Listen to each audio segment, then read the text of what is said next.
Hello বন্ধুরা, সকালে বলেছিলাম না আমাদের কমপ্লেক্সে একটা ভাইয়ের বিয়ে। সেই ভাইয়ের আজকে বিয়ের মেহেন্দি। সেখানে তো আমাদের নেমন্তন্ন। যথারীতি মেহেন্দি অনুষ্ঠানে আমি চলে গেছিলাম। রিজুরাই পরে গেছে, কেন ওদের স্কুল ছিল বলে। আমি কিন্তু টাইমে ঠিক চলে গেছি। বৌদি ডাকাডাকি করছিল, চলে গেছি। দেখো সবাই কি সুন্দর মেহেন্দি পরছে। যেহেতু ওরা নন বেঙ্গলি, ওদের কাছে কিন্তু জিনিসটা খুব একটা শুভ দিন। আমরা তো শখে পড়ি, কিন্তু ওদের কিন্তু ওটা ম্যান্ডেটরি পড়াটাই। যাই হোক, যেহেতু আমার খুব ভাল লাগে, বৌদি আমাকে ডেকে পড়িয়ে মানে পড়ার জন্য ডেকেছিল। দেখো কি সুন্দর করে করে মেহেন্দিগুলো ওরা পড়াচ্ছে। 3জন ছেলে এসেছিলো জানো, ওরাই সব মেহেন্দিগুলো পড়াচ্ছিল।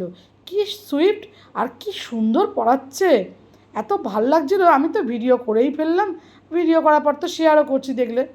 আমি যখন ডানাতে পড়ছিলাম তখন আমি আমার মতো করে ভিডিও করেছিলাম একটা হাতেরই। যাই হোক, সবাই পড়ছে। দেখো কি সুন্দর করে সাজানো সব জায়গাটা, খুব ভাল লাগছিলো। সবাই মেহেন্দি পড়ছে, একটা আনন্দের মানে আনন্দের উৎসবের একটা জায়গা মনে হচ্ছে। কাউকে যদিও আমি এখানে চিনি না, তবুও যে গেলে তো সবার সঙ্গে আলাপ পরিচয় হয়েই যায়।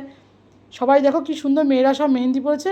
আমাদের যেমন এটা পড়াটা খুব একটা জরুরি জিনিস নয়, আমরা যেমন আলতা পরি, সেটা এখন নন বেঙ্গলিতে কিন্তু মেহেন্দিটা ম্যান্ডেটরি। শুধুমাত্র যে মেয়েরা পড়ছে তা নয়, ছেলেরাও পড়ছে। যার বিয়ে সেও পড়েছে, বাবা পড়েছে, ভাই পড়েছে, দাদারা পড়ছে। বেশ ভাল লাগছিলো। দেখো আমার মেহেন্দিটা কীরকম হয়েছে। রঙটা একটু অন্যরকম এসেছে, কারণ আমার ফ্ল্যাশ লাইটটার জন্য। যাই হোক, তোমাদের সঙ্গে শেয়ার করলাম। কেমন লাগলো অবশ্যই জানি।